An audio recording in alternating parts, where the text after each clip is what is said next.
Bonjour à toutes, bonjour à tous. Bienvenue dans ce premier sommet 4.0 digital. Ravie de vous retrouver. Je m'appelle Emmanuelle Perret, je travaille pour l'UMM de l'Ain sur les questions de développement industriel et d'innovation. Je suis également co-titulaire de la chaire Transformation 4.0 détenue par Grenoble INP Génie Industriel et l'UMM de l'Ain, donc chaire créatrice de cet événement. Donc cette chaire, je le rappelle, a pour objectif d'accélérer la transformation 4.0 des industries et d'intégrer dans les formations les défis du 4.0. Pour rappel, ce sommet 4.0 qui a débuté lundi vise à débattre sur l'industrie 4.0 et les impacts de la crise, vise à questionner la pertinence de l'industrie 4.0 dans les crises économiques et sanitaires que nous vivons. Il s'articule autour de 5 webinaires, 2 ont déjà eu lieu, ils seront d'ailleurs disponibles en replay. Nous avons eu la chance d'entendre Madame la ministre déléguée à l'industrie Agnès Pannier-Runacher et Philippe Darmaillan, président de l'UI, qui ont encouragé les industriels à saisir les opportunités, à poursuivre les développements, tout en étant attentifs à la cohésion sociale. Les éclairages de Lucille Courana-Perrier, de Gérard Perrier Industrie et de Thomas Reverdy, sociologue au sein de Grenoble INP, nous ont aussi permis d'établir un état des lieux pendant cette période de pandémie, d'évaluer les moteurs opérationnels sur lesquels s'appuyer. La deuxième session sur les hommes et l'évolution des métiers a permis d'aborder le volet crucial de l'humain dans cette transformation, de l'acculturation au développement de nouvelles compétences expertes, hybrides et transverses, en passant par la transformation des métiers et l'évolution des pédagogies pour aller vers du Teaching Factory. Cette session a aussi valorisé, à mon sens, l'apprentissage qui plonge les étudiants au cœur des problématiques des industriels. Nous nous situons donc au milieu de ce sommet 4.0 et débutons ensemble la troisième session intitulée « En quoi les technologies 4.0 permettent d'adapter la chaîne de valeur dans les situations de crise ». La crise sanitaire questionne la chaîne de valeur et incite à la repenser pour la rendre plus forte, capable de résister aux événements extrêmes. Pour le gouvernement, cela signifie notamment réduire la longueur et la complexité des chaînes de valeur, relocaliser tout en limitant les impacts environnementaux. Fabien Mangione, maître de conférence à Grenoble INP Génie Industriel sur les thématiques de supply chain, évaluera les impacts de la crise sur les organisations à partir de la cible que nous avons développée lundi. Il abordera l'opportunité que présentent les technos 4.0 pour répondre aux enjeux actuels. Quant à eux, Philippe Bianic, chargé de mission au sein de la chaire Transformation 4.0, et Julien Bajolet, chargé de mission au pôle formation UMM de l'Ain AFPMA, effectueront pour nous un focus sur 2 technos pour en déceler les potentiels en termes d'usage.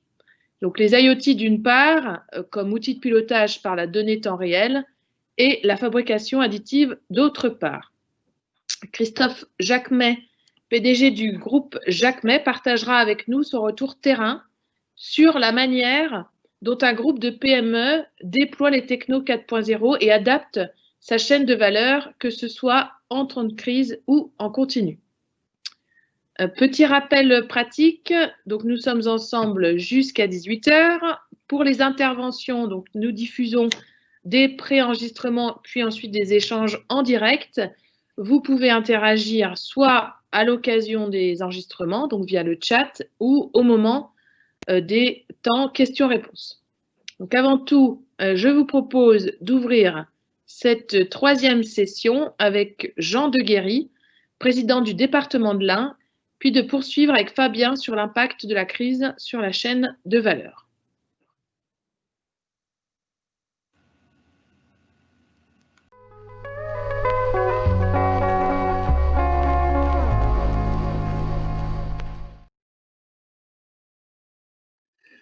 Le département de l'Ain est le premier département industriel de France.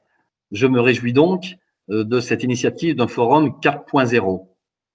Notre département, qui se portait très bien avant la crise, avec un taux de chômage relativement bas et une démographie galopante, est toujours bien présent et c'est un département, même si la compétence économique lui échappe avec la loi NOTRe, maintient tout de même des dispositifs en direction des industriels.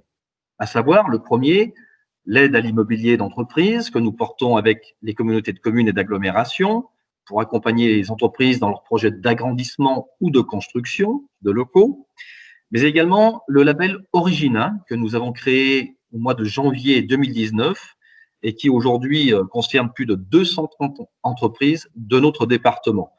Ce label permet bien entendu de valoriser les savoir-faire, les productions sur notre territoire d'origine et entretient également des réseaux parmi les labellisés. Il y a plusieurs façons de voir cette crise qui nous touche aujourd'hui. Et devant vous, je voudrais d'abord témoigner, bien entendu, de la façon dont nos entrepreneurs indinois réagissent. Je suis, comme vous le savez, un élu de territoire, issu d'un territoire industriel, celui de la Plastic Valley, et il ne se passe pas une semaine sans que je rencontre un chef d'entreprise pour échanger avec lui. Et j'ai pu bien sûr entendre leurs inquiétudes, mais j'ai pu constater également une extraordinaire capacité d'adaptation à la crise et une faculté qui est souvent bluffante de réorienter l'appareil productif pour produire des choses importantes en termes de crise. Alors, d'un point de vue du digital, bien entendu, je voudrais aussi mettre en avant l'initiative du département de l'Ain d'organiser un forum dédié à l'emploi public dans un format digital sur le même modèle que votre sommet 4.0. J'y vois le témoignage de notre capacité à nous adapter et ce sera mon message principal aujourd'hui, bien entendu, mais je n'oublierai pas de rajouter qu'au fond, cette remise en question permanente ne doit pas nous faire oublier l'essentiel, comment nous conservons l'humain, le lien social, le lien entre les individus et enfin la concorde entre tous au cœur de notre action. Je vous souhaite bien évidemment un très bon sommet, une bonne participation, de bons échanges entre vous pour ce forum 4.0. À très bientôt.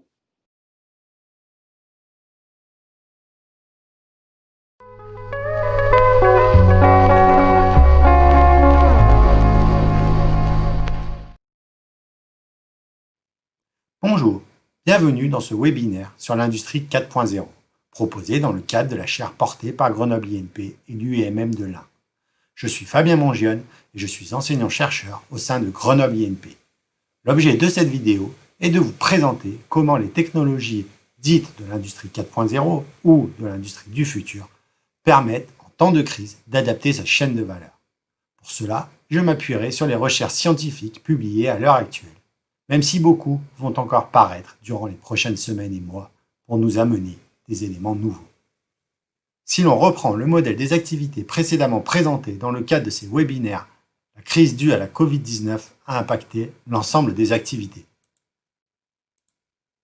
Bien évidemment, la distanciation sociale sous toutes ses formes, confinement, distance physique, etc., a profondément impacté le travail des personnes, comme il a déjà été discuté dans un précédent webinaire cette semaine. Les entreprises ont eu à répondre à des clients tout à fait nouveaux pour des usages eux aussi tout à fait nouveaux. On pense notamment aux fabricants de pièces en plexiglas qui ont dû adapter leurs produits à la protection des personnes dans les commerces et dont l'accélération du processus de création de l'offre produit-service a été cruciale. Les volumes de consommation ainsi que les modes de consommation ont eux aussi été profondément bouleversés et l'utilisation des plateformes de e-commerce ont encore franchi un palier. La chaîne de valeur, où les arrêts de production pour cause de confinement ont entraîné par un effet domino à des ruptures d'approvisionnement, de production et de livraison sur toute la supply chain. Rio Chanona et Al ont d'ailleurs étudié le lien entre les ruptures sur les demandes et sur la supply chain et montré qu'ils étaient variables en fonction des secteurs d'activité. L'ensemble de ces impacts montre bien que les entreprises se doivent d'être flexibles et résilientes dans de telles conditions. Un des enjeux de la chaîne Transformation 4.0 a été de formaliser le lien entre les activités de l'entreprise et son environnement d'une part, et les technologies dites de l'industrie 4.0 d'autre part. L'objectif de cette présentation est de se focaliser sur la chaîne de valeur et les bénéfices des technologies de l'industrie 4.0 en période de crise. Avant même la crise, des études avaient été réalisées pour identifier les bénéfices de l'industrie du futur. Buchy et al., par exemple, ont référencé l'ensemble des gains espérés pour chaque outil en termes de flexibilité, vitesse de prototypage, capacité de production, fiabilité, qualité des produits et de l'opinion des clients sur le produit qui est proposé par l'entreprise. Je vous présente ici une synthèse où pour chaque outil, les avantages majeurs sont représentés.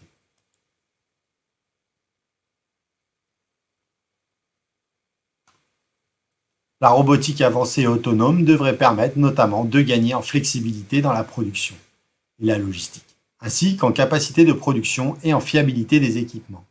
L'Internet des objets devrait lui permettre, par une capture pertinente des informations du process, d'avoir des gains en fiabilité et des objets plus adaptés aux besoins du client.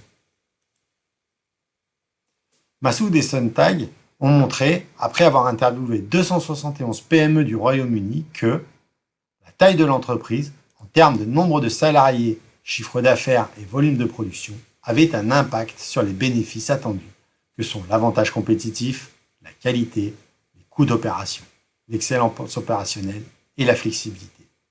Donc, plus l'entreprise est grande, plus de bénéfices sont attendus. A contrario, les tailles d'entreprise et les enjeux en termes de coûts d'implémentation, de connaissances, des technologies et de durée de déploiement ne sont pas corrélés. De la même manière, ils ont montré que la complexité technologique et les bénéfices n'étaient pas corrélés, bien que les enjeux le soient. Enfin, ils ont montré que plus les entreprises étaient proactives dans leur démarche, plus grands pouvaient être les bénéfices, mais que les enjeux, eux, seraient les mêmes. Shifra et Molnar ont étudié durant la période de crise les difficultés des entreprises. Les entretiens qu'ils ont menés auprès des managers ont permis d'identifier les priorités sur les 3 phases d'une crise.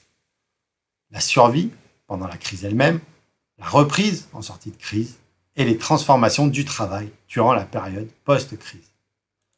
La faiblesse majeure notée a été le manque d'informations en temps réel pour pouvoir réagir lors des phases 1 et 2 notamment.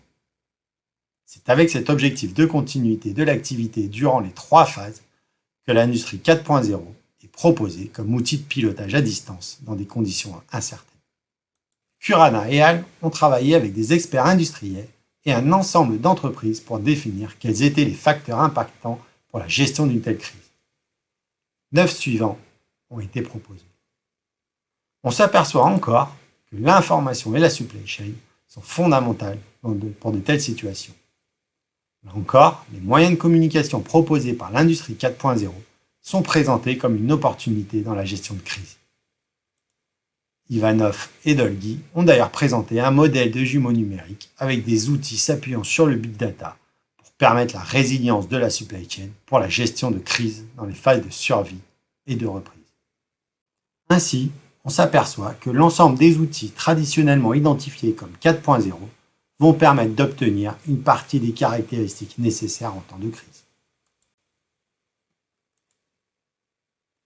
En conclusion, nous avons vu que les entreprises doivent être capables de gérer au mieux les 3 phases d'une crise.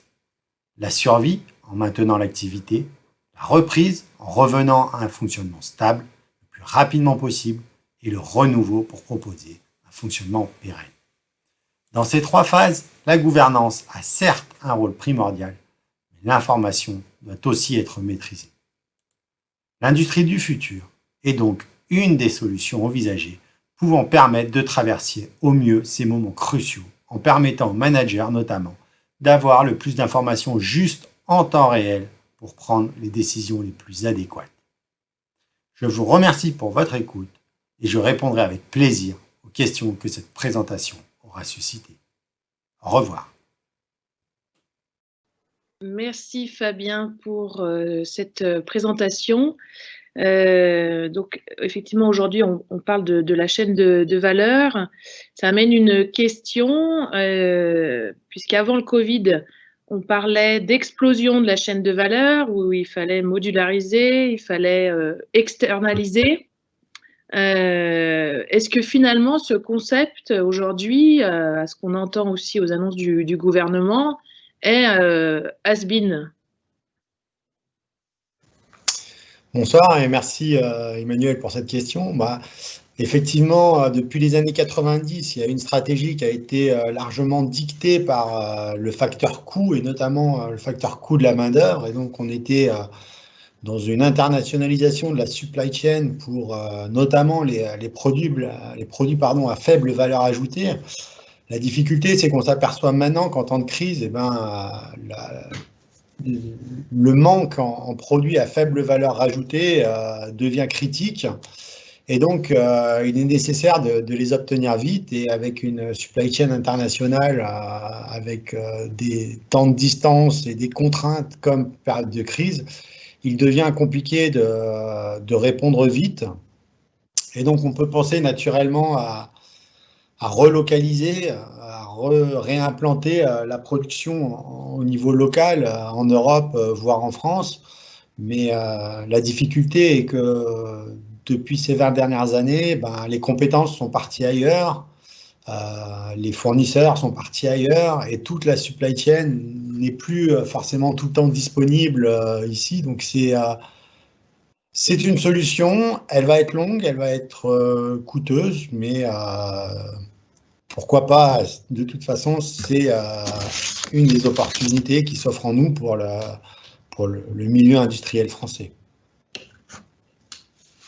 Merci Fabien. Je pense qu'on aura l'occasion de revenir sur ce point au moment des questions-réponses. Ce que je vous propose maintenant, c'est de poursuivre avec nos deux experts, donc Philippe et Julien, en explorant donc les IoT et la fabrication additive.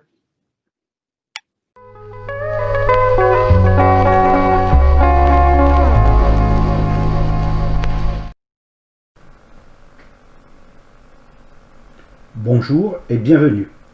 Je suis Philippe Bianic, chargé de mission de la chaire Transformation 4.0 et je vais vous présenter les travaux de la chaire dans le domaine de la digitalisation des entreprises industrielles et plus particulièrement de l'utilisation des IoT ou objets connectés.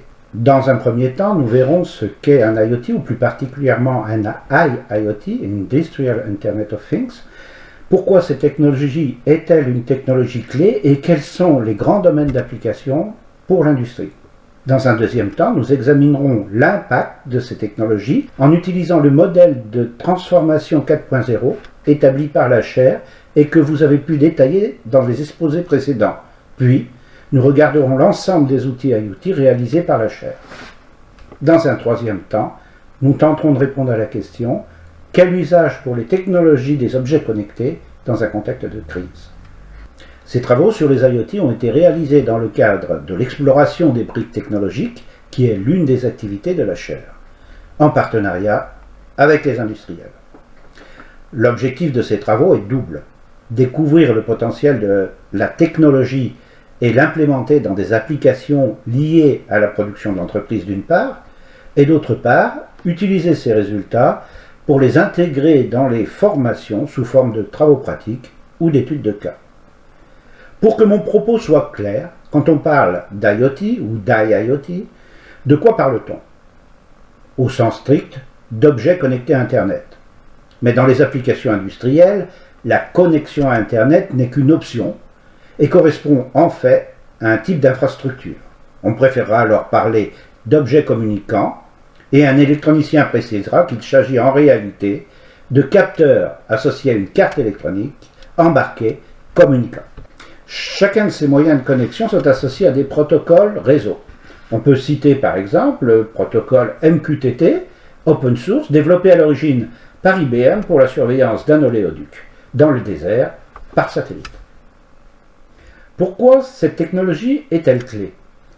D'abord parce que les objets connectés impactent toutes les sphères de notre société.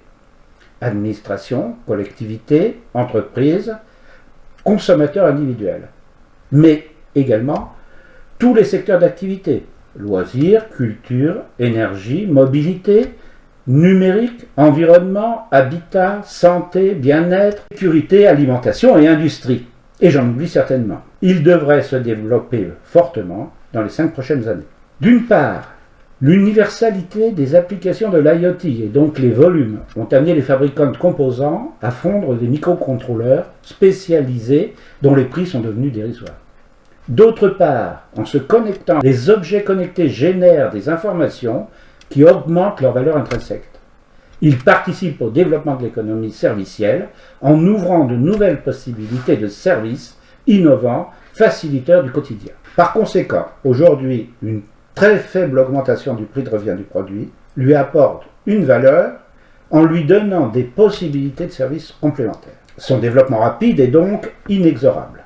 Si vous ne l'adoptez pas, les futurs produits que vous achèterez en seront équipés. Voici une étude réalisée en mai 2019 par Stratégie Analytique et une prospective jusqu'en 2025. Si les objets connectés sont dans un premier temps principalement diffusés pour les applications B2C, smartphones, smart TV, montres, maisons connectées, sport, elles touchent aujourd'hui la totalité des secteurs d'activité, médicale, énergie, smart grid, transport, smart city et bien d'autres.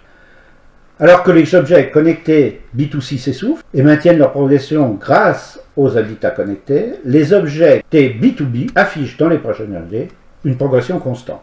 Comme exemple, dans l'industrie, on peut parler de l'évolution qui se produit sur les roulements. La société SKF fournit des roulements intégrant des capteurs de position, de vitesse, sens de rotation, accélération et vibration. Ces différentes informations permettent, une fois reliées à une carte communicante, de monitorer un mécanisme et prévoir son remplacement avant la défaillance au plus juste. Ce n'est qu'une première étape. Dans l'éolien et le transport ferroviaire, des négociations sont en cours avec les acheteurs pour transformer la vente des roulements en service de maintenance des bogies. Pour un coût forfaitaire annuel, avec une facturation par la société ferroviaire, des immobilisations de trains non planifiés. L'atout est de taille. Pour l'acheteur, le fournisseur endosse la totalité des risques, tant sur la qualité de ses produits que sur son expertise métier. Et pour le fournisseur, c'est l'opportunité de valoriser cette même expérience. C'est une transaction gagnant-gagnant qui est permise par les objets connectés. Si l'on revient sur le modèle mis en place par la chaire pour évaluer les impacts 4.0 sur les entreprises, où se situent les technologies des objets connectés? Ces technologies sont transverses. Ils impliquent la totalité des activités, la donnée connectée servant de base. Un premier segment de l'entreprise que l'on peut examiner, le secteur de l'homme au cœur du système. Dans ce segment, l'on retrouve le monitoring et l'aide à la décision, le management visuel, l'affichage continu des KPI, la qualité, la liaison avec l'intelligence artificielle et enfin les si controversés puces implantables. Sur le secteur de l'offre de produits et services, les objets connectés ont un fort impact. En effet, une des modifications importantes dans l'approche 4.0 est la transition du produit en service, et cette transition est généralement permise par l'utilisation d'objets connectés. Typiquement, l'association d'électronique embarquée communicant et d'Internet à une trottinette électrique permet de créer un nouveau service de vente de déplacement à la minute ou au kilomètre. Le bureau d'études doit donc intégrer ces nouvelles technologies dans ses compétences, capteurs, électronique embarquée, microprogrammation, programmation de haut niveau, réseau, radio, pour proposer une nouvelle offre de service. Sur le segment de la chaîne de la valeur, les objets connectés vont se positionner en support à la chaîne de production. Les cas d'usage sont nombreux et loin d'être tous découverts. Par exemple, sur le plan de l'organisation, les informations numériques sont actuellement principalement descendantes des ERP vers les ateliers. Les IoT vont apporter un retour d'information qui va permettre à l'IT de valider l'état réel de la situation et de s'ajuster.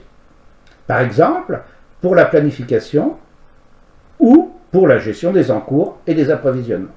D'autres cas fréquemment cités sont la maintenance préventive, conditionnelle ou prédictive, on en a parlé avec les roulements, par la collecte de valeurs physiques, température, pression, vibration, pour prévenir les défaillances. La gestion de la qualité et l'optimisation des processus par la mise en concordance des non-qualités en interne ou en externe, avec les paramètres de fabrication associés remontés par les IoT et stockés dans une base de données identifiable par un numéro de série visuel ou sous forme de code à barre ou de tag RFID. Le renseignement automatique des tableaux de management visuel ou l'optimisation énergétique des sociétés par mesure et suivi des consommations. Il y a encore beaucoup d'exemples à découvrir. Sur les segments du business model, si on reprend l'exemple de la trottinette électrique, entre la vente du produit avec son réseau de distribution, sa valeur sur le marché, et proposer un service de déplacement au kilomètre ou à la minute, avec les impératifs cette fois de disponibilité, de maintenance, le business model est totalement différent. Un autre exemple, la société JBP, un mécanicien-usineur, fabricant de rondelles mécaniques pour la fixation des réacteurs, qui intègre des IoT dans ses pièces pour mesurer la contrainte appliquée à la rondelle et qui modifie la méthode de contrôle périodique du serrage des réacteurs en simplifiant le travail qui était réalisé à la clé dynamométrique et qui est à présent réalisé en passant simplement un terminal à proximité. Enfin, sur le segment des liens entre la société et son environnement, nous retrouvons l'IoT sur les applications de géolocalisation des actifs, flotte de véhicules par exemple, des approvisionnements ou du suivi des produits finis. Pour le marketing également, le suivi des usages des produits chez le client est une information capitale. Notre approche est d'explorer à l'aide des chercheurs une technologie, dans ce cas les objets connectés, puis de réaliser des démonstrateurs. Nous avons réalisé 3 démonstrateurs, 2 sur l'amélioration du processus et 1 sur le changement de business model. Nous présentons ensuite nos travaux aux industriels pour enrichir notre connaissance des usages et faire naître de nouvelles opportunités d'application pour l'entreprise en associant les technologies des IoT, leur connaissance métier et leur connaissance de leurs produits. Enfin, nous utilisons ce travail pour l'intégrer dans les formations sous forme de travaux pratiques ou d'études de cas, et également pour la création de guides à destination des PME-PMI. Voici un exemple de démonstrateur qui est un module d'extension non intrusif, adaptable à toutes les machines et automatismes traditionnels pour la rendre communicante. En effet, les nouvelles machines sont généralement équipées de modules de communication, mais le temps moyen de renouvellement des investissements en France étant de 17 ans, la progression vers le 4.0 reste lente si l'on ne passe pas par une phase d'adaptation de l'existant. Les usages retenus dans notre application sont le suivi d'un paramètre de fabrication à même de générer des non-conformités. Dans ce cas, la température d'un four qui rétracte du film polyéthylène sur une balle de produit. Le deuxième paramètre suivi est utilisé pour la maintenance préventive conditionnelle. Il permet le remplacement d'un joint de vérin de presse après un nombre de cycles déterminé par capitalisation d'expérience.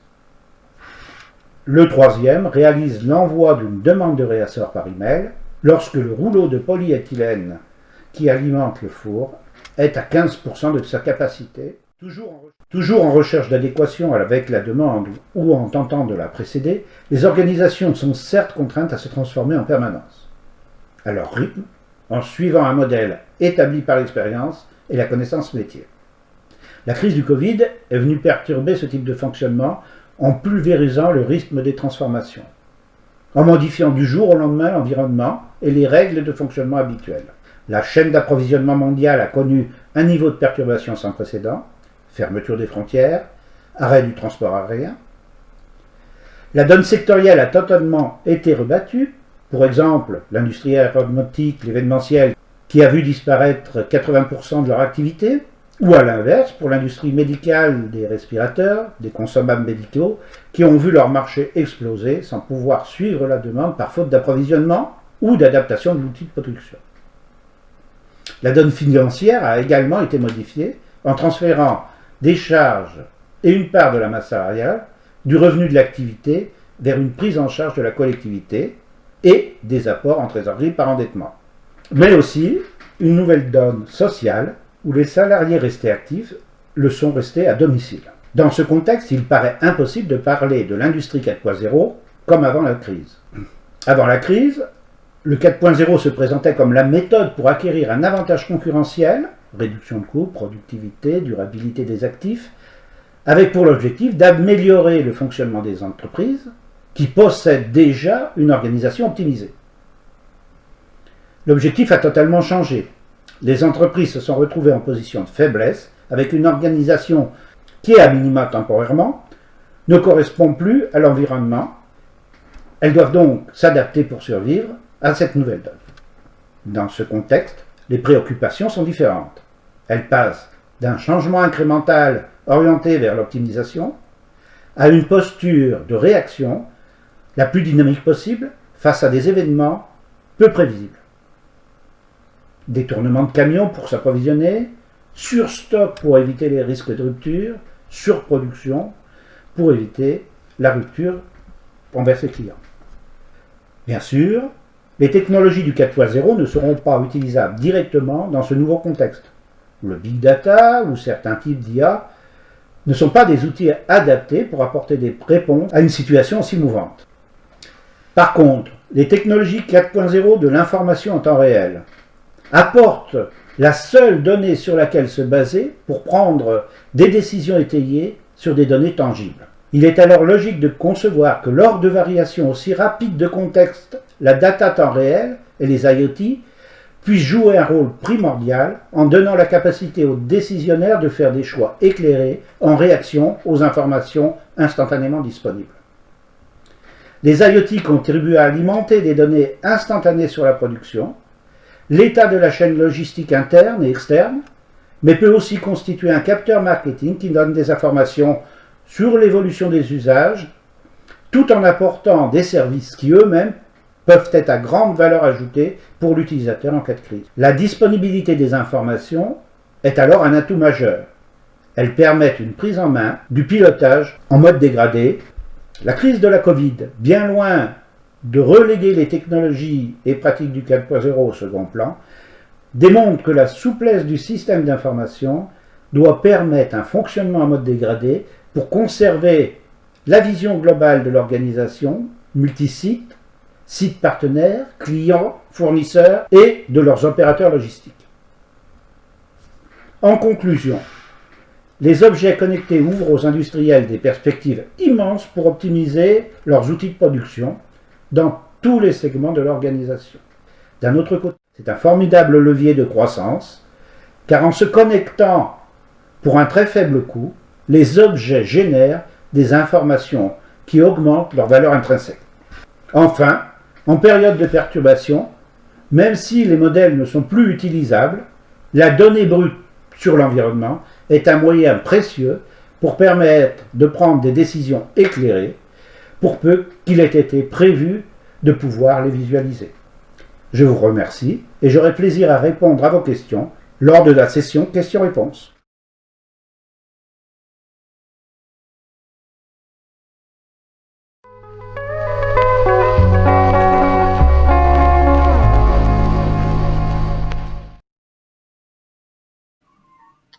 Bonjour à tous, je m'appelle Julien Bajolet, je suis chargé de mission fabrication additive et 4.0 à l'AFPMA, pôle de formation de l'UMM de l'Ain.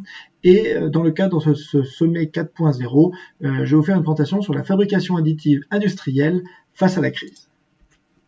Donc tout d'abord, nous verrons la place de la fabrication additive au sein de l'industrie 4.0.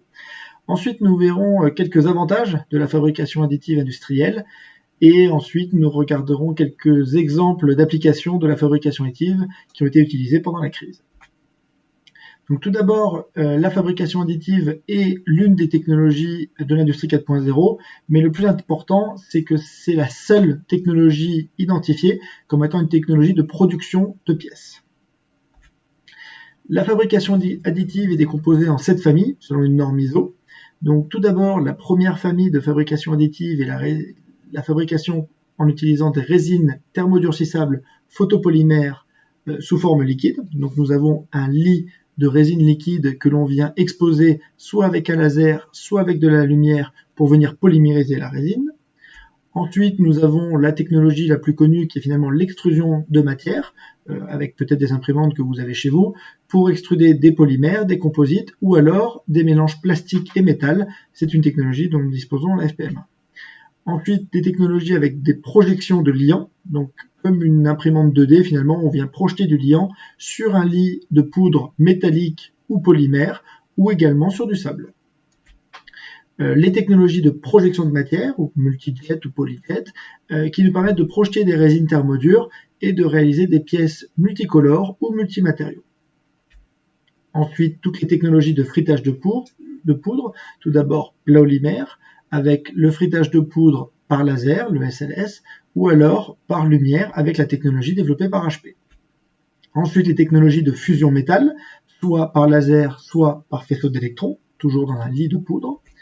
Et les technologies de dépôt direct de matière, donc soit à partir de poudre, soit à partir de fils, un peu comme de la soudure.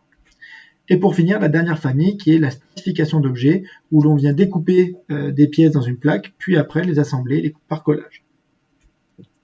Donc la fabrication additive peut être utilisée sur différents matériaux, donc les métaux, avec des pièces montrées ici donc pour de l'aéronautique ou du médical, pour faire des implants et autres, des polymères et des composites, pour faire des exemples anatomiques, ou alors des pièces communes comme des chaussures ou des semelles de chaussures dans ce cas-là, les céramiques, très utilisées dans le dentaire et dans certaines applications industrielles, et également la fabrication additive se développe dans beaucoup d'autres matériaux ou marchés, avec l'utilisation du sable, du béton ou de matériaux biologiques, comme on peut le voir à l'écran.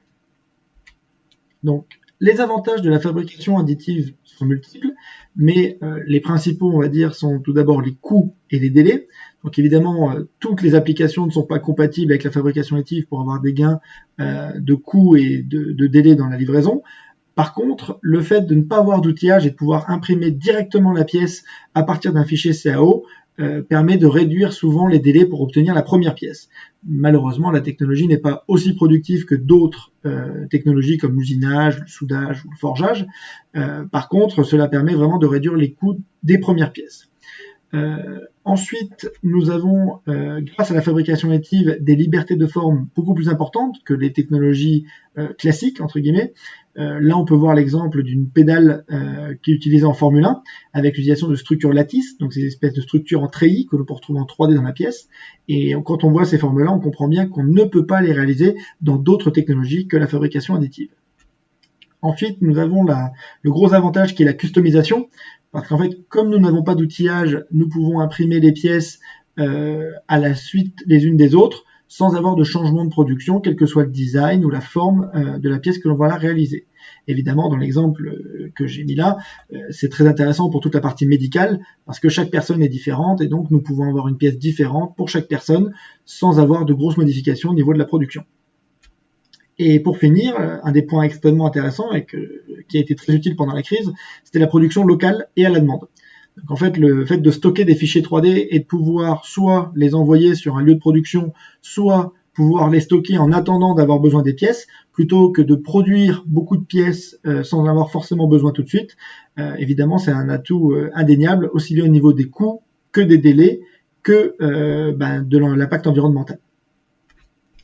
Donc tous ces avantages rendent la fabrication additive très utile dans le cas d'une crise mondiale qui nécessite d'avoir des nouvelles pièces rapidement.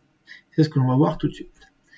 Donc pendant la crise sanitaire que nous avons vécue et que nous vivons encore un petit peu en ce moment, beaucoup d'actions ont été réalisées en utilisant la fabrication additive pour produire des pièces rapidement et à bas coût. Donc un exemple qui me tient particulièrement à cœur, c'est celui d'un scout canadien qui s'est mis à produire des pièces qui permettent de venir protéger les oreilles, on va dire, lorsqu'on porte le masque, surtout toute la journée, pour venir en aide à l'hôpital à côté de chez lui. Donc il a créé cette pièce-là, la pièce a été mise sur Internet et des millions de pièces ont été produites. Je suis moi-même utilisateur de ces pièces-là. Et voilà, c'est une pièce extrêmement simple, qui s'imprime très rapidement, et qui n'a pas besoin d'un matériau spécifique, d'une technologie très complexe, etc. Donc tout le monde a pu participer à cet effort en imprimant ça et en rendant le travail de certaines personnes qui portaient le masque toute la journée un peu moins difficile. Nous avons ensuite des exemples au niveau des respirateurs. Donc le premier exemple en haut à gauche, donc c'est un système qui a été développé en Espagne par Leitat. En utilisant donc la fabrication additive, on peut voir les pièces grises sur le côté. Donc c'était une pièce vraiment très basique qui permet de compresser un ballon pour venir aider certaines personnes qui avaient des difficultés respiratoires.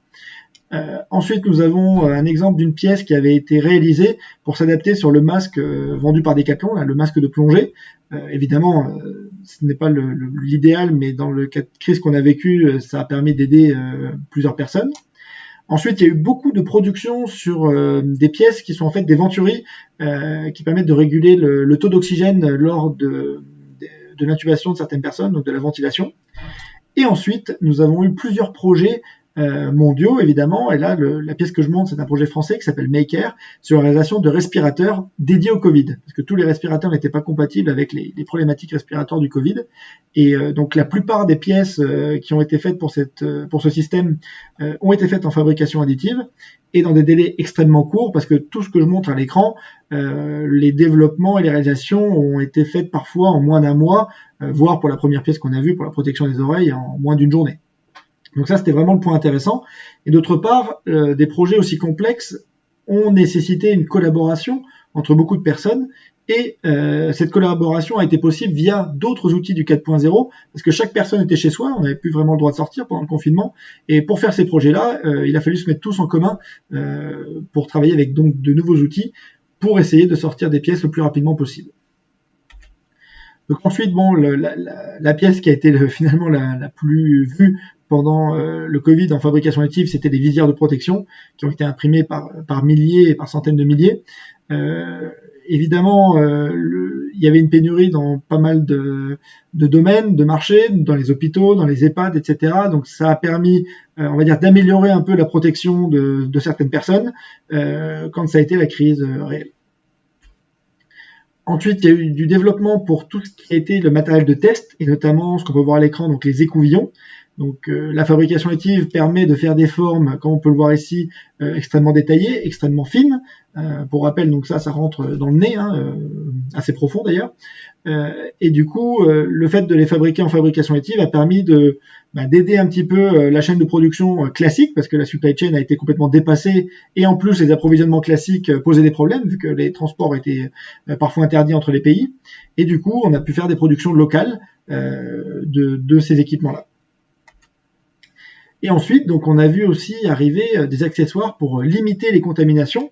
Donc, l'exemple à gauche, en fait, c'était une société qui a développé la fabrication additive de cuivre sur des pièces existantes avec une texture spécifique antimicrobienne. Donc, ces pièces-là permettent d'éviter que le virus reste sur des équipements que l'on touche régulièrement, donc notamment les poignées de porte et autres, et donc de tuer le virus en quelques heures. Nous avons vu aussi apparaître pas mal de crochets qui permettaient de limiter le contact, encore une fois, avec les portes, même si ces équipements-là ont une efficacité potentiellement douteuse, parce que on utilise le crochet puis après on le remet dans la poche, donc forcément il est possible que le virus, s'il est resté sur la pièce, nous contamine. Et on a vu également arriver ces petites pièces-là qui ont permis d'éviter de toucher les portes réellement, ou les poignées de porte, et donc de protéger un peu les gens de la contamination. L'important, c'est que toutes les pièces que je viens de vous montrer étaient des pièces avec des designs complètement ouverts. Donc toutes ces pièces-là sont disponibles sur Internet, peuvent être téléchargées et peuvent être imprimées, y compris par exemple le respirateur. Tous les plans ont été mis sur Internet. Le but était vraiment de pouvoir lutter contre le virus de la manière la plus efficace possible, et surtout pas de garder du savoir-faire en interne pour le vendre plus tard. Donc voilà, c'était vraiment des initiatives extrêmement intéressantes. Donc pour finir, pendant la crise, la fabrication additive a permis d'accélérer la fabrication de prototypes, ou de pièces parfois, parce que il n'y avait même pas le temps de faire des prototypes, en bouleversant les chaînes de valeur existantes, parce que on n'avait pas le choix, il fallait le faire rapidement, avec des liaisons entre les pays et les fournisseurs qui n'étaient plus les mêmes qu'avant. Il a été possible de produire des pièces localement, donc certains hôpitaux parisiens ont acquis des dizaines d'imprimantes 3D pour imprimer les pièces directement sur place. Et surtout, le but était d'agir très rapidement pour produire les pièces sur mesure, à la demande, parce que tous les projets que je vous ai montrés, encore une fois, ont été réalisés parfois en une journée, une semaine ou un mois. Donc c'était vraiment le plus important, d'aller vite. Après, un des points à ajouter, c'est que la plupart des pièces que je vous ai montrées là étaient des pièces faites en fabrication additive polymère. Le métal n'a pas eu trouvé sa place, notamment d'un point de vue coût, parce que la fabrication additive métal coûte encore un peu cher, et n'est surtout pas répandue comme l'est la fabrication additive polymère. J'en ai fini pour cette présentation, et si vous avez des questions, je me ferai un plaisir d'y répondre. Merci.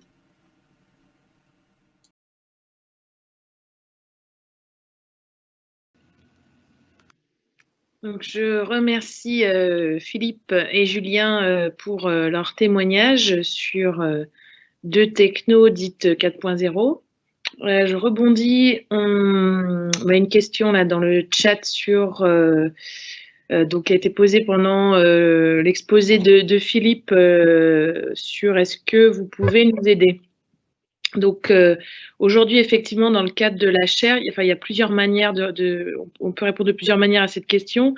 Dans le cadre de la chaire, nous avons développé un diagnostic 4.0 qui vise à faire un état de là où l'entreprise en est du 4.0. Et pour cela, on utilise notamment la cible que vous avez pu découvrir à plusieurs reprises pendant ce sommet. Donc ça, on va dire que ça permet de faire un état des lieux assez large et ensuite de travailler ensemble sur la manière dont on pourrait poursuivre sur une feuille de route 4.0. Donc ça, c'est plutôt un partenariat qu'on va élaborer ensemble. Ou alors, il y a la possibilité aussi, si par exemple ce sont les IoT qui vous intéressent, de travailler de manière plus focus sur la techno et le déploiement de cette techno dans votre entreprise. Par exemple, Philippe fait de nombreuses démonstrations, un démonstrateur a été mis en place pour montrer le potentiel des IoT dans un atelier à titre d'exemple. Et c'est la même chose côté fabrication additive. Et après, dans le cadre des liens qu'on a aussi avec Grenoble INP, on peut bénéficier bien sûr des retours des chercheurs sur des sujets en particulier et de ressources aussi que représentent les étudiants pour avancer sur certaines typologies de projets. Voilà, donc j'espère que j'ai répondu à cette question. Donc vous pouvez bien sûr nous contacter. Ce que je vous propose désormais, c'est d'illustrer ces échanges à l'aide du témoignage de Christophe Jacquemet, donc PDG du groupe Jacquemet, spécialiste du travail des pièces en fil métallique et de la fabrication de ressorts. Également un petit clin d'œil puisque ce groupe est une fierté pour notre département avec ses 94 ans. Place à son témoignage.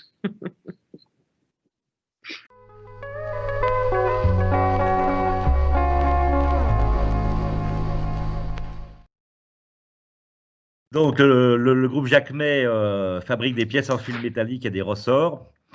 Donc, nous sommes 80 personnes pour un chiffre d'affaires d'environ 10 millions d'euros. Et on travaille sur 3 sites, un peu dans la région d'Oyonnax, qui est le site de Jacquemet, qui est le site historique. Une entreprise près de Grenoble, les ressorts Renault, qui fabrique des ressorts fils. La société ADEC, près de Pont-de-Roide, en Franche-Comté, qui fabrique des ressorts plats. Et une filiale en Roumanie pour faire du montage. Donc l'ensemble des sites est certifié ISO 9001 et ISO 14000. Et nous sommes intervenants sur le marché de la sous-traitance.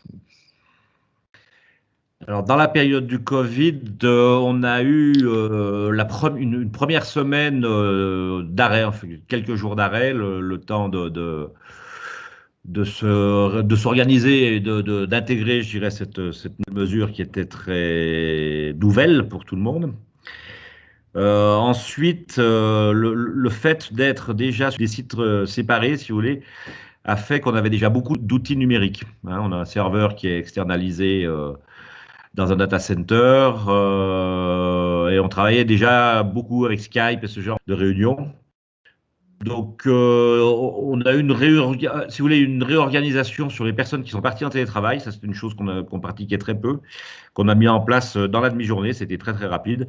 Après, pour tout ce qui est production, on est revenu à un fonctionnement normal assez vite. Alors, donc sur les technologies 4.0 qu'on a utilisées après et pendant le Covid, si vous voulez, c'était déjà des choses qui étaient en place, hein. Donc, je vous ai parlé déjà de l'organisation, la numérisation de beaucoup de documents, c'était déjà bien entamé, donc ça s'est fait assez facilement. On a, nous, une robotisation qui était déjà en place. Je dirais, ça n'a pas changé, c'est pas le Covid qui a changé les choses. Ça a peut-être un petit peu accéléré, mais pas fondamentalement. Et puis, on a une partie d'impression 3D qui était qu'une fonction support, on va dire, qu'on a continué à utiliser habituellement. Donc, c'est pas le Covid en lui-même qui a changé ça, quoi. Et donc, dans votre vision aujourd'hui, par rapport à ces technos, est-ce qu'il y a des choses que vous pensez que vous allez accélérer maintenant, du fait que, en se disant, on peut peut-être revivre ce genre de situation? C'est quoi vos plans pour continuer à flexibiliser la chaîne de valeur? Donc, sur la vision peut-être à moyen terme de ces technologies, c'est sûr que la numérisation, si vous voulez, je crois que maintenant c'est presque enfoncer une porte ouverte, mais on va continuer à le faire et aller le plus loin possible parce que on voit bien que quand il faut réagir très très vite, si les choses sont en place, c'est quand même préférable, hein, parce qu'à mon avis, je pense que dans certaines entreprises, ça a dû être très compliqué. Le télétravail, c'est clair il s'est instauré, s'il ne s'est pas mis en place complètement, mais en tout cas, il s'est instauré, ça devient, je dirais, un mode de travail qui est plus courant maintenant. Après, sur les technologies, comme je vous l'ai dit, en particulier la robotisation pour nous, je pense que c'est pas le Covid qui a accéléré les choses, quoi, je pense pas. Aujourd'hui, à proprement parler, pour les technologies d'IoT, de jumeaux numériques, de ce niveau d'industrie 4.0, c'est un peu loin de nos préoccupations. Nous sommes une PME dans l'industrie.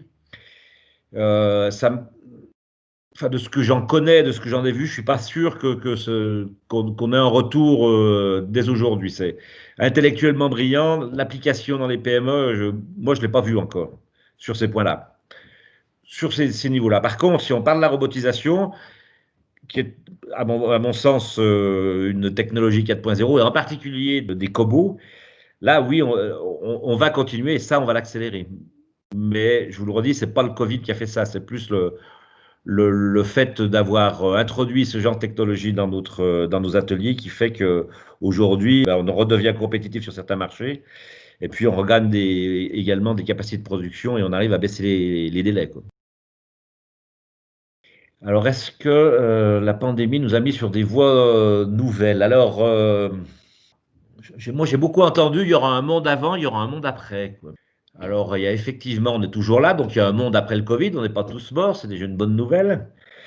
Après, que le monde ait changé, moi je trouve que les pratiques, elles sont revenues à peu près comme elles étaient, voire pire dans certains cas. Hein, on a vu du bon, mais on a vu beaucoup de mauvais, à mon sens. Hein, c'est peut-être durci, même. C'est pas très optimiste ni politiquement correct, ce que je vous dis, mais moi, c'est un peu mon sentiment quand même. Du comportement sur le paiement, par exemple, hein, des gens qui ont pas pu payer parce ils étaient en difficulté. Il y en a d'autres. J'ai vu des lettres, j'ai eu des lettres et des mails de sociétés qui ont pignon sur rue qui m'ont dit que comme on était partenaires, ils n'allaient pas nous payer. Si vous voulez, on parle beaucoup de relocalisation pour être peut-être plus pragmatique. Alors bien sûr qu'il y a des cas où ça se produit parce qu'on s'est aperçu que sur les chaînes de valeur, quand Rouen a fermé, il y a des gens qui n'ont pas été livrés. Mais très rapidement, on en revient vite sur la problématique prix tout de suite. Et le délai, on l'a déjà oublié dans certains cas, hein. Je suis pas sûr. Si vous voulez, je suis pas sûr qu'on ait intégré toutes les promesses et tout ce qui a été dit dans la période de confinement, quoi. Moi, j'ai l'impression que rapidement, on est revenu à des choses au monde d'avant, quoi, hein, qui n'a pas vraiment changé, quoi. On a constaté une chose, par exemple, c'est que notre visibilité a beaucoup réduit. Parce que l'ensemble des chaînes de valeur, si vous voulez, et l'ensemble de la consommation, c'est fait de manière peut-être plus instinctive et plus courte, quoi. Donc, nos clients ont eu besoin de pièces de manière beaucoup plus rapide. Et donc, là où on avait 6 ou 8 semaines de visibilité, aujourd'hui, il nous arrive d'être à 2 ou 3. Et alors là, comment vous adaptez justement? Alors, c'est extrêmement compliqué. C'est extrêmement compliqué. Alors, bien sûr, il y a la réponse de l'intérim. C'est peut-être là où, par contre, par rapport à ce que je vous ai dit, où la robotisation peut amener de la souplesse, effectivement, en tournant la nuit, en tournant les week-ends, des choses comme ça c'est clair. Là, dans ce sens-là, ça peut l'amener. Ça peut l'amener autrement, c'est extrêmement compliqué. Il y a eu le fait, dans le cas de notre industrie, si vous voulez, c'est que comme il y a une baisse des commandes, on arrive à réagir plus vite, quoi. Oui, aussi, oui. Mm. Oui, d'accord. Mais donc, en tout cas, ce que la pandémie nous a poussé à faire, c'est flexibiliser votre chaîne de valeur, puisque vous aviez un délai plus court pour vous adapter. Et c'est toujours le cas aujourd'hui, hein. Donc, dans les perspectives aujourd'hui, ce que vous dites, c'est qu'aujourd'hui, on est toujours dans le même cycle court qui pousse à une adaptation accrue. Ben, il est certain qu'aujourd'hui, passé la période de crise et d'arrêt qu'on a connue de mars à mai ou juin, suivant les domaines, et puis pour certains qui durent encore, il est bien clair que les demandes de nos clients, et je pense que de toute la chaîne de valeur, si vous voulez, ont été quand même profondément changées parce qu'on est passé sur des délais beaucoup, beaucoup plus courts. On a aujourd'hui très peu de visibilité, mais je pense que l'ensemble de l'industrie vit avec cette visibilité très faible, hein, quoi, à laquelle on n'était pas habitué, quoi, ou moins habitué. Le Covid a généré ça, c'est une incertitude et une instabilité qu'on n'avait pas avant, hein, ça clairement. Hein.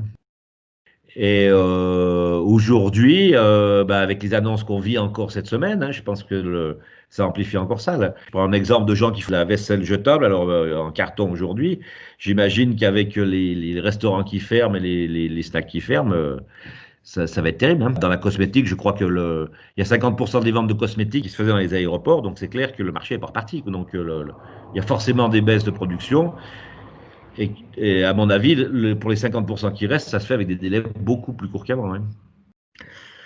Ben, en conclusion, je pense que c'est clair que le Covid a eu un impact fort sur l'ensemble de la chaîne de valeur et sur l'industrie en particulier.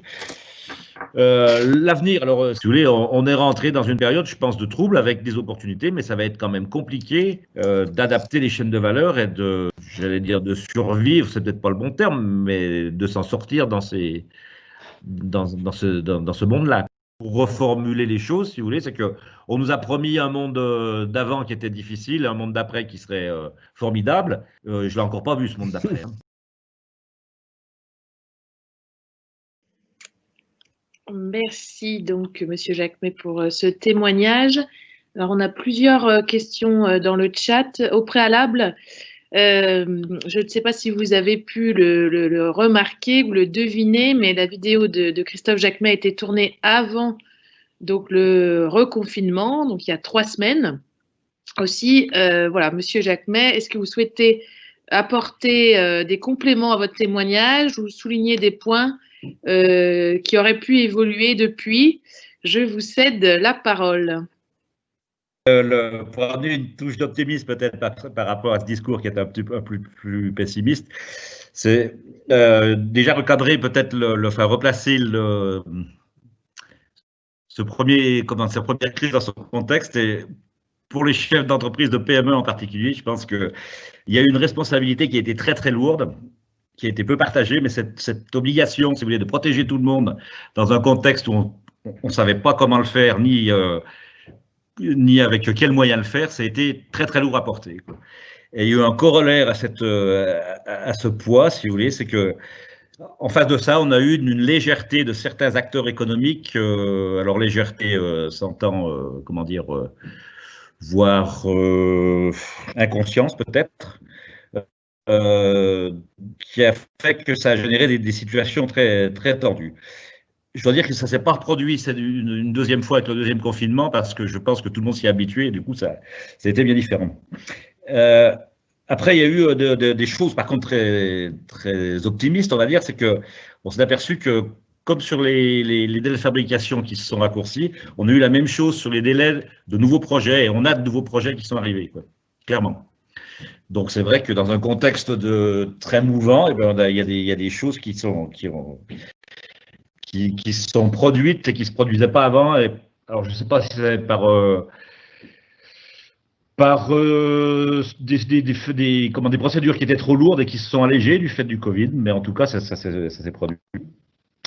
Dernière chose aussi qui est assez étonnante, je vous ai dit que l'IoT était quelque chose qui était loin de nos préoccupations. Il s'avère que le démonstrateur, justement, dont vous avez parlé tout à l'heure, ça nous a amené à des réflexions et qu'on va rendre un stagiaire en IoT à la FPMA pour les 2 ans qui viennent. Donc, on voit aussi que les choses changent extrêmement vite. Voilà. Donc, si on peut avoir des certitudes, on peut aussi revenir dessus et changer des choses.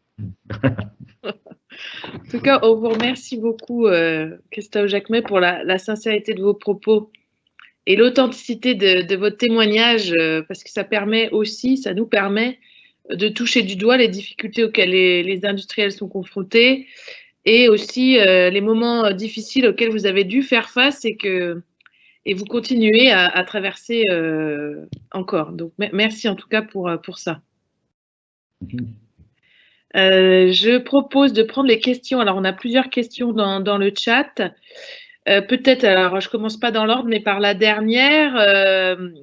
Monsieur Jacquemet, vous pouvez peut-être apporter un commentaire. Comment justifier ce type d'investissement avec une baisse de commandes? Donc, j'imagine sur les technos 4.0.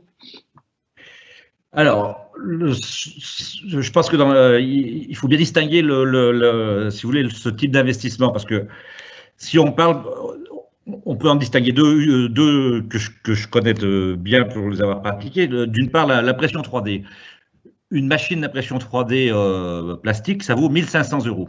Donc, si vous voulez, c'est un peu comme un cahier dans un atelier ou un logiciel de dessin dans un bureau d'études. Si vous n'en avez pas, c'est juste qu'on n'est pas au niveau, tout simplement. Vu l'investissement, parce que c'est 1 500 €. Donc, si vous voulez, une machine d'impression 3D, elle est amortie en 3-4 mois. Alors, qu'est-ce qui se passe avec l'impression 3D? C'est vrai qu'on se dit, mais moi, j'en ai pas besoin. Forcément, puisqu'on n'a jamais utilisé.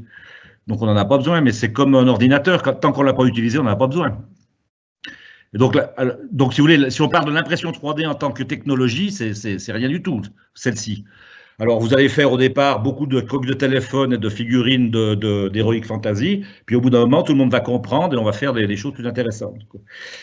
Après, à des niveaux d'investissement un peu plus élevés, on peut parler j'ai parlé des cobots, et moi je pense que dans les briques technologiques de l'impression 3D, le cobot, il est vraiment fondamental, parce que chef d'entreprise de PME, si on lui dit un cobot coûte 30 000 €, quand vous prenez un intérim pour faire des tâches simples, il vous coûte 30 000 €. Alors là, ça ne va pas être très politiquement correct ce que je vais dire, mais tout le monde comprend bien que si pour faire des tâches simples, répétitives, génératrices de TMS, on met un cobot à la place de quelqu'un qu'on ne trouve pas forcément d'ailleurs sur des technologies, sur des postes simples, le retour sur investissement, il est d'1 an. C'est 30 000 € à peu près quelqu'un en intérim. Donc le retour sur investissement est d'1 an. La mise en œuvre d'un cobot, si vous prenez un intégrateur, et on en connaît à l'UMM ou dans la région d'Oriana ou partout, il y en a. Mais entre le moment où vous l'achetez et le moment où vous produisez, mais on démarre la production en faisant des choses simples, c'est 15 jours à 3 semaines.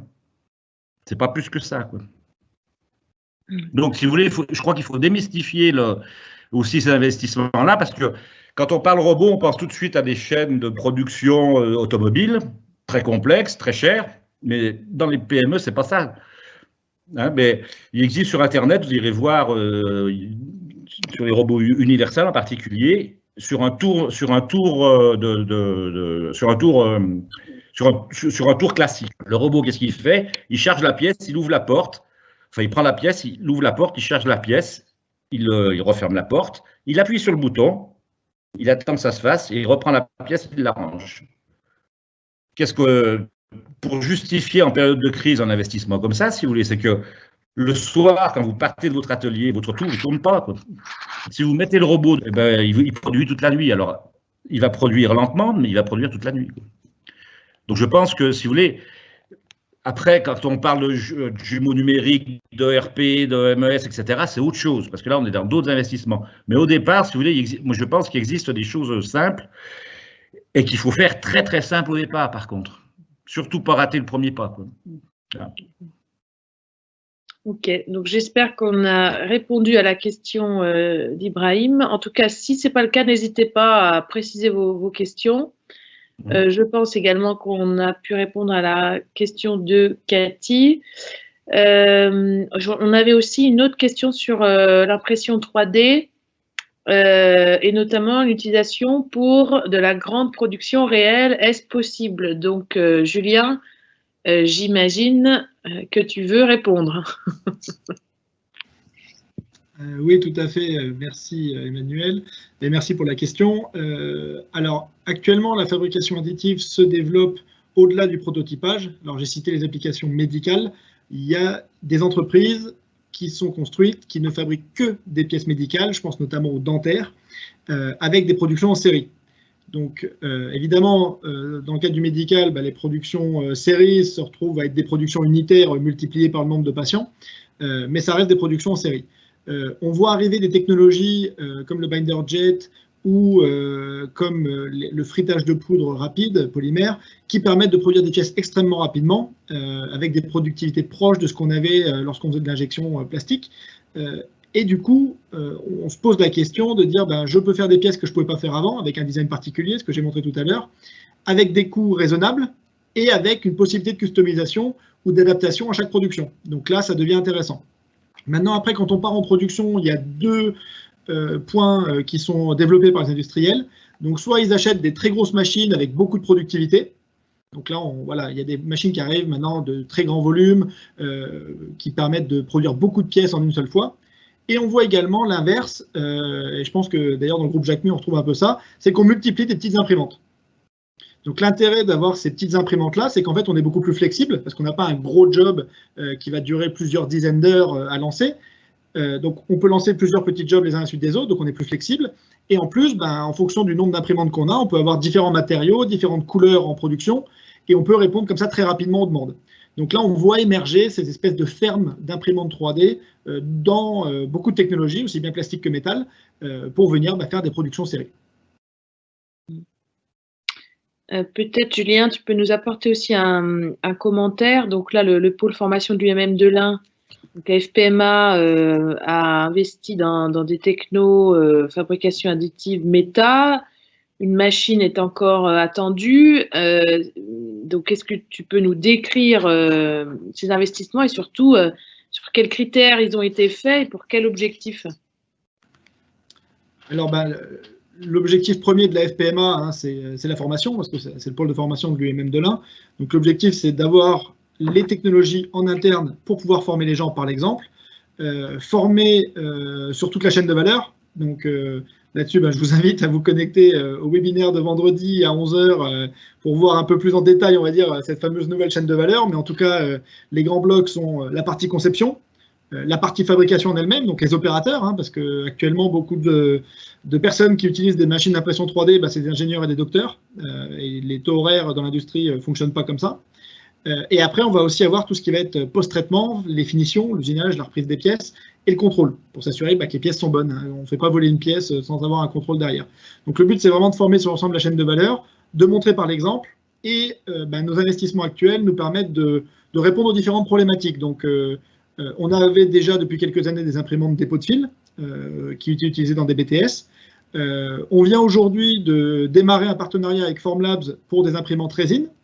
Et depuis le début d'année, on a une imprimante métal, desktop métal, qui nous permet de faire du prototypage, on va dire, orienté pièces métal, outillage, aéronautique, médical et autres. D'ici la fin d'année, on va compléter les machines desktop métal avec une machine de binder jet, donc là qui sera très complémentaire de notre première machine parce qu'elle sera plus dans la productivité avec des précisions plus importantes, mais des tailles plus petites, donc des tailles des pièces. Donc ce sera vraiment complémentaire avec ce qu'on fait là. Et également, on va développer notre offre autour de la soudure robotisée, du WAM, Wire Arc Additive Manufacturing, parce qu'on a 3 robots de soudure.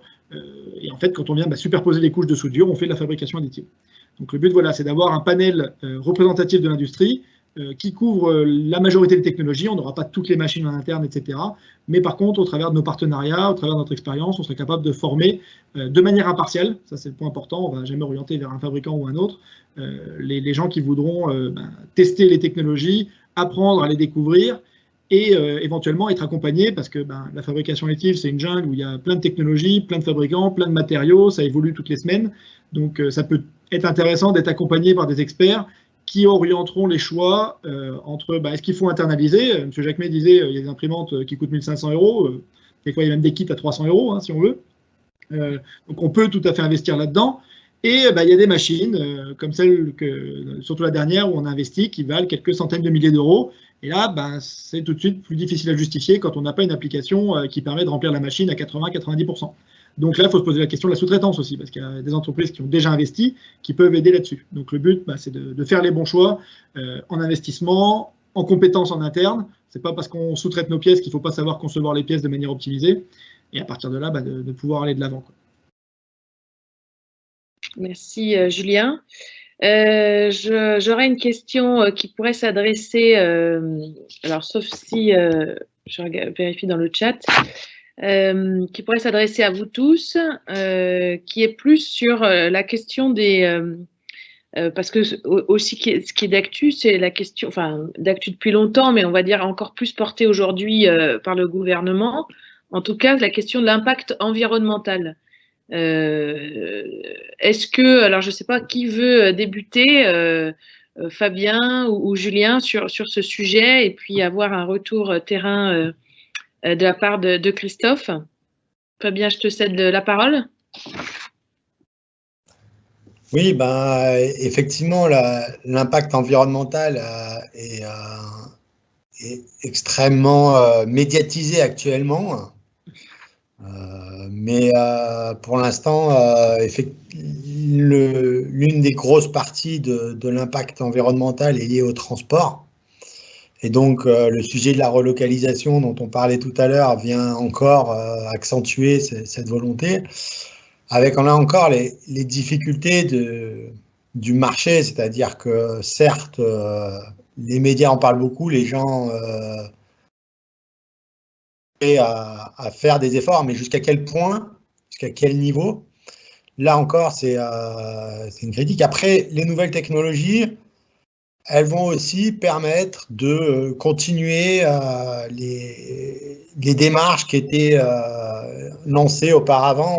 On a parlé hier il y avait une question sur le 4.0, faut-il le faire sans avoir fait le 3.0 Moi, je pense qu'il faut avoir bien entamé le 3.0 pour faire le 4.0 et que le 4.0 va permettre d'aller plus loin, de continuer à limiter les gaspillages, notamment en termes de consommation de matière. L'imprimante 3D, Julien pourra confirmer, permet de limiter la consommation de matière et d'avoir finalement très peu de matière rejetée ou en excédent par rapport aux besoins réels de la pièce.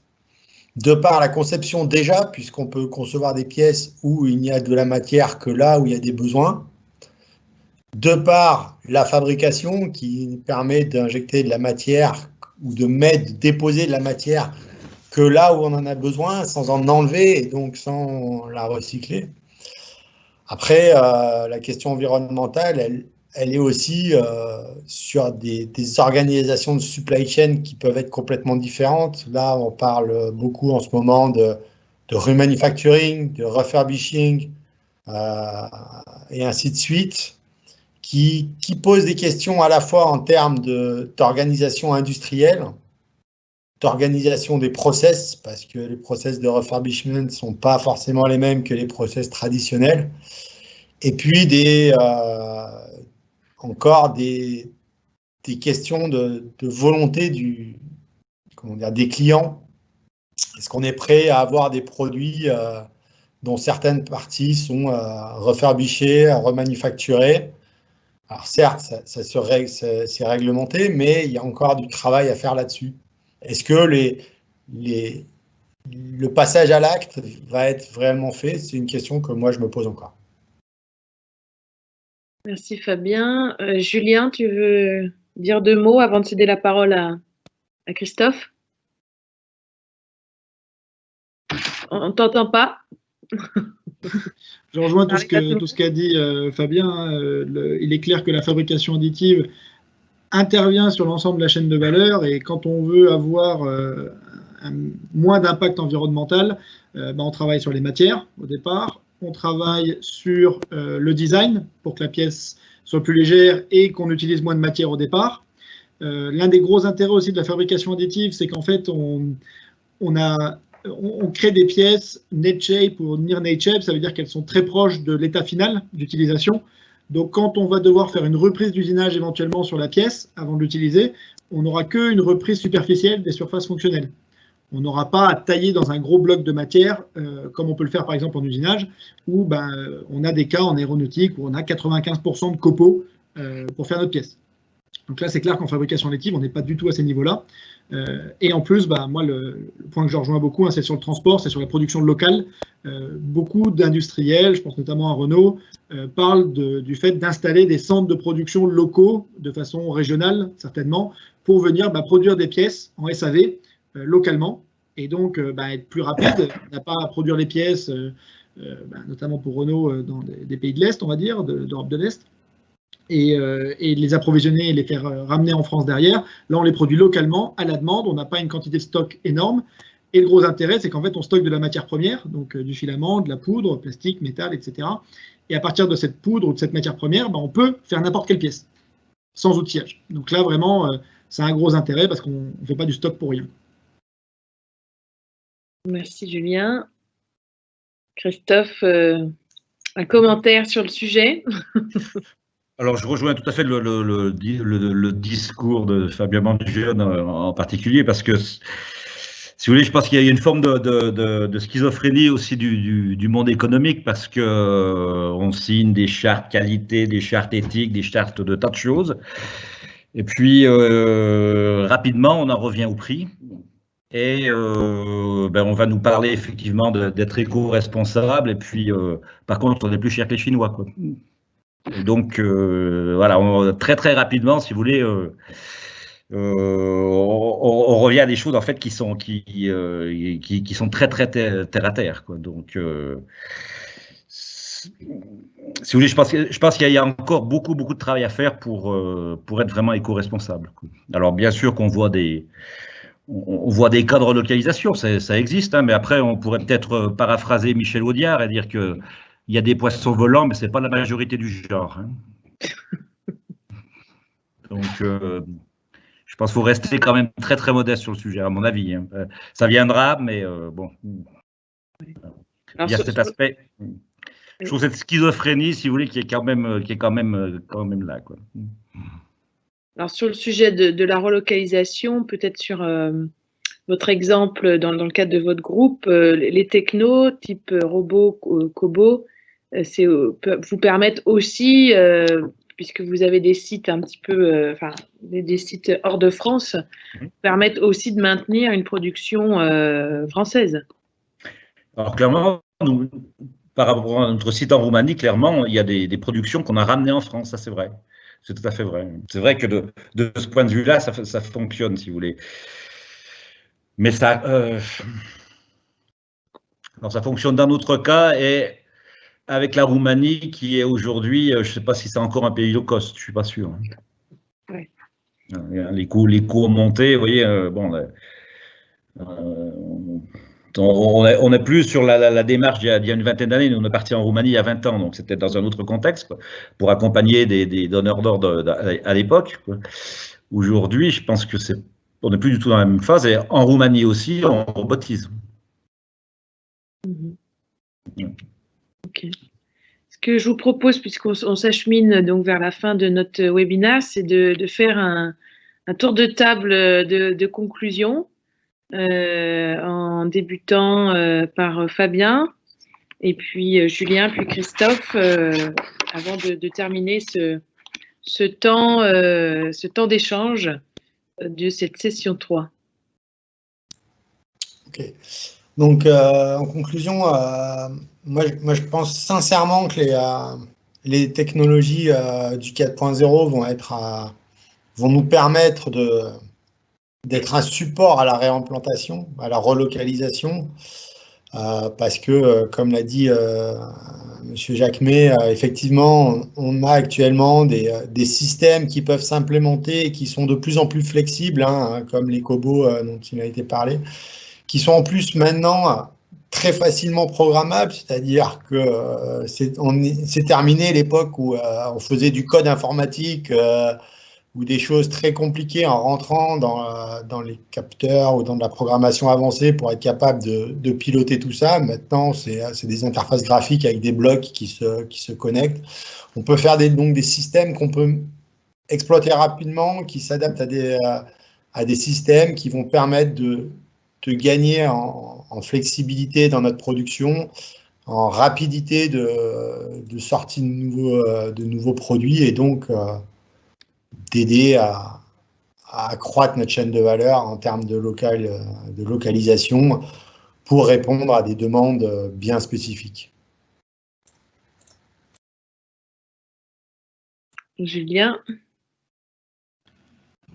Donc oui, pour le mot de la fin, je pense qu'il faut se lancer, il faut essayer. On le voit avec un groupe comme Jacquemet, hein, qui a fait des investissements, pas extraordinaires, hein, pas des millions d'euros qui ont été mis sur la table, mais des petites briques pour comprendre, l'intégrer, faire évoluer pas à pas.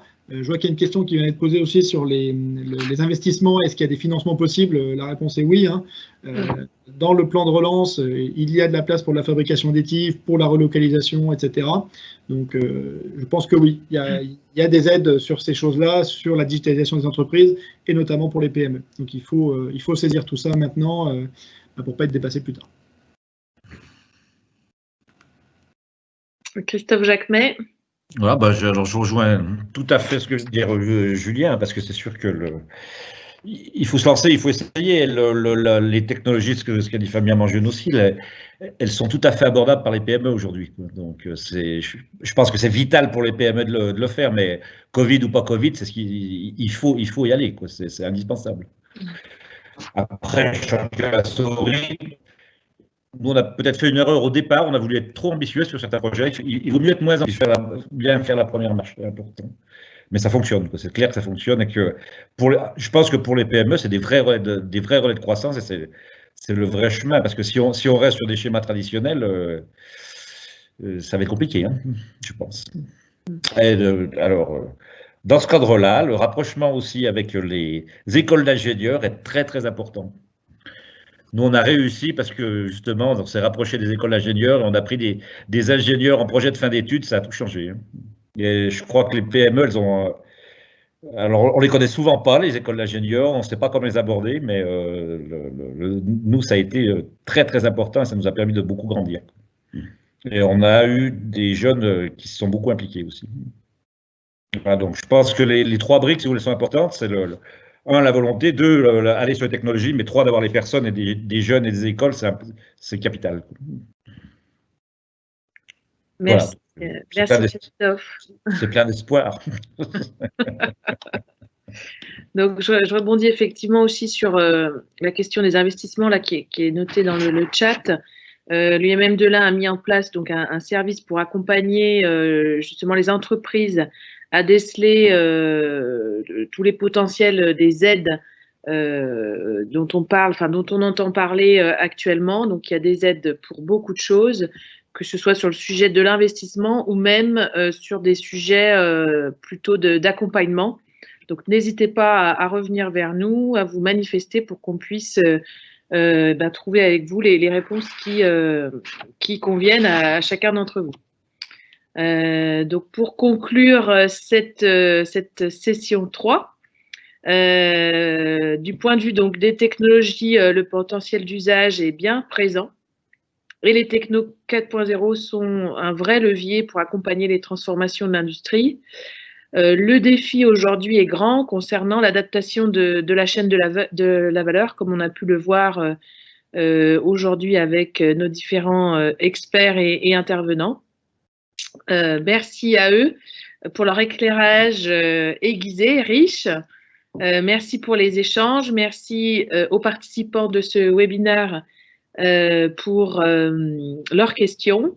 Demain, donc, le thème sera les nouveaux acteurs, les nouvelles formes de collaboration pour répondre notamment à la question qui va pérenniser et comment. Nous prendrons également demain, donc jeudi, un temps pour revenir sur les échanges qui ont pu avoir lieu jusqu'alors, dans le cadre de ce sommet 4.0. Vendredi, ce sera déjà le dernier webinaire, le dernier rendez-vous de ce sommet 4.0, donc un webinaire sous forme d'un atelier innovation sur les 3 grands blocs, conception optimisée, fabrication et contrôle et métrologie. Voilà, des fournisseurs mondialement reconnus sur ces thématiques interagiront avec vous. Attention, ce webinaire a lieu à 11 h et non pas à 16h30. Voilà, donc pour demain, rendez-vous, même heure, même lieu. Très bonne soirée à tous et à très bientôt. Merci.